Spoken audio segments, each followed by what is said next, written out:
The key that opens anything. Act 1, The Hit. The key was in my hand before I opened my eyes. I live alone. Apartment door deadbolt. Windows locked from inside. And yet cold metal pressing into my palm.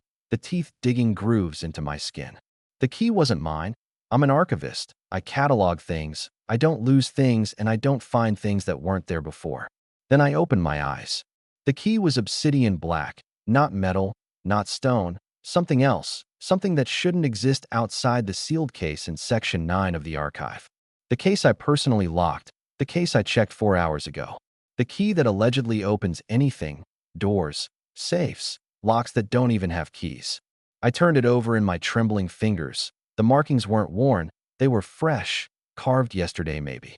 But the last known photograph of this key was taken in 1924. And the man holding it was dead within the hour. I need to explain what I do. I'm the senior archivist at the Blackburn Collection. We don't catalog books or documents. We catalog impossibilities, objects that shouldn't work but do, items that violate what we know about physics, time, memory. The key came to us in 1987. A woman left it on our loading dock in a cedar box. No note, no return address. Just the key and a single typewritten card. It opens what you want, but it also opens what you fear. Choose carefully.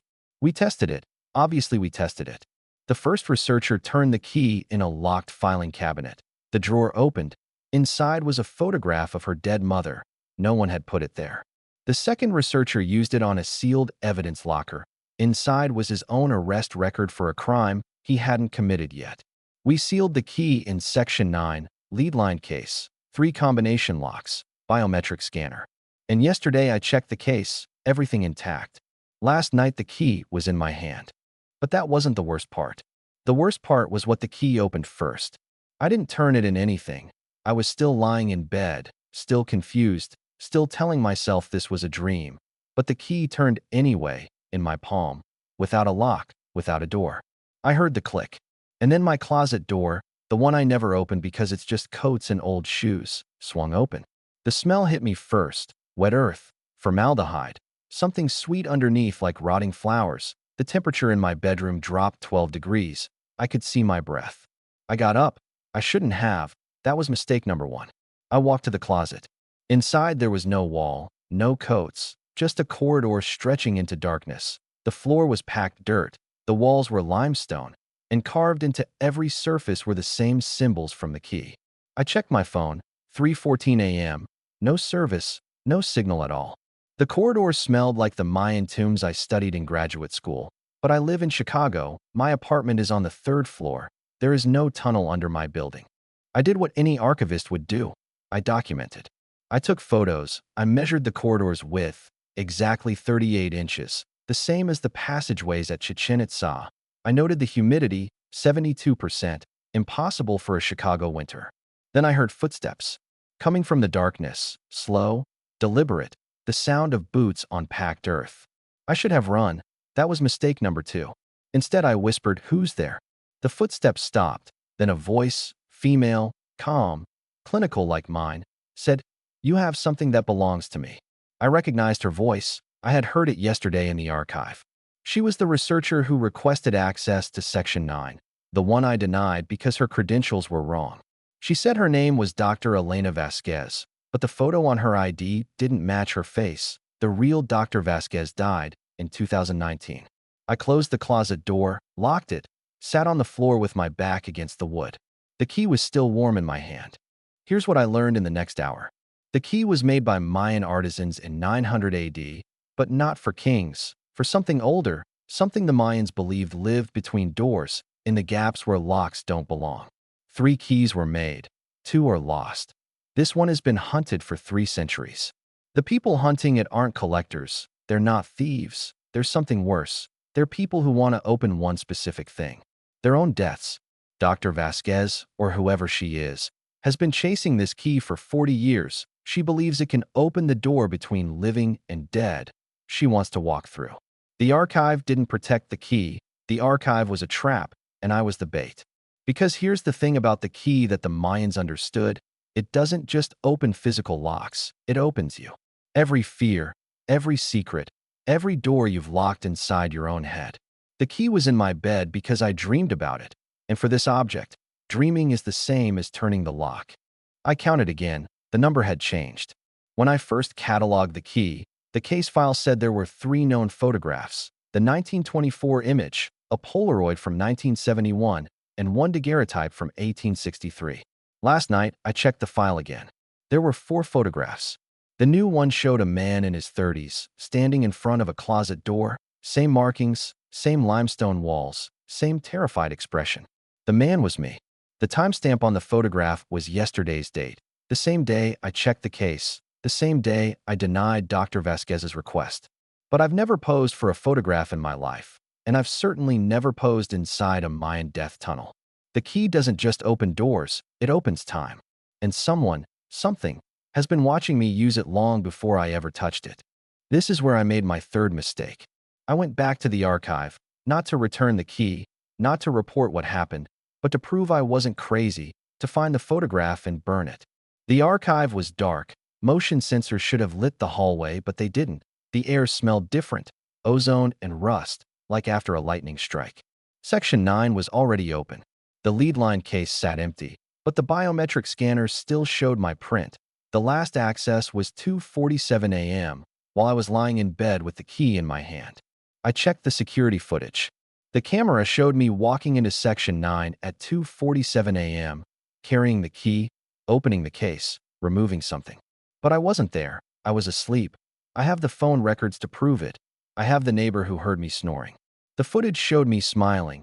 I have never smiled like that. It wasn't my face. It was my face, but not my expression. The person wearing me turned to the camera and mouthed 3 words. She was right. Then I understood. The key doesn't just open doors, doesn't just open time. It opens possessions. The Mayans didn't carve the key. They found it, in a cenote, at the bottom of a sinkhole filled with sacrificial remains. The key was already ancient when they pulled it from the water. The thing that lived between doors had been waiting, and the key was its invitation. Dr. Vasquez wasn't trying to open death. She was trying to open the door that thing came through, to put it back. But she failed because she made the same mistake I made. She touched the key. The thing in the footage, the thing wearing my face, that's what's been chasing the key for 40 years, not Dr. Vasquez. Something older, something that doesn't have a name because names are locks. And it's not trying to open anything. It's trying to make sure the key never stops turning. I looked down at my hand. The key was gone. But my fingers were still curled around something. Something cold, something that felt like obsidian but moved like liquid. I opened my palm. The key had turned to dust, black powder sifting through my fingers, falling to the floor of the archive. And then the floor opened. I fell for 3 seconds, maybe 4. Landed on packed earth, limestone walls, the same corridor from my closet, but this one was longer, and at the end, a door. Not wood, not stone, something else, something that looked like obsidian but felt like skin. Warm, pulsing, locked. The key was gone, but the thing inside me, the thing wearing my smile, it didn't need the key anymore. It had me. Dr. Vasquez stepped out of the shadows. She looked older now, tired. Her hands were bandaged. Her left eye was clouded and blind. "You touched it," she said. "You opened it." "I didn't turn anything," I said. She shook her head. "The key turns itself. You just have to want something, and you wanted answers." She was right. I did want answers. That's what archivists do. We collect, we catalog, we open boxes that should stay closed. Dr. Vasquez pointed at the door. "That's not death. That's the thing before death, the space between wanting and having. The key didn't open it." She paused. "You did. The key just showed you where to look." I'm writing this in the corridor. My phone battery is at 11%. The door is still closed. The thing inside me is still smiling. Dr. Vasquez left an hour ago. She said she's been here before. She said the door opens for everyone eventually. The key just lets you choose when. I asked her who the person was, the one in the footage, the one wearing my face. She said, "That's you, 3 weeks from now, after you open the door." I don't know if she's lying. I don't know if any of this is real. The key is dust. The archive is gone. My apartment probably never existed. But the door is still warm, and I can hear breathing on the other side. Here's what I know for certain. The key was never the dangerous part. The dangerous part was wanting something badly enough to turn it. You're listening to this story right now. You're in your car, your kitchen, your bed, and somewhere in your life there's a door you've been staring at. A question you've been afraid to ask, a person you've been afraid to find, a version of yourself you locked away years ago. The key doesn't exist anymore, I made sure of that. But you don't need the key. You just need to want it badly enough. The breathing on the other side of the door just stopped. And I think something just smiled. If you want to know what happened when I finally touched the door, you'll need to hear the next case file. This channel survives because people like you subscribe, because people like you want to know what's behind the locked doors. The question isn't whether the key was real. The question is, what are you holding in your hand right now that you don't remember picking up?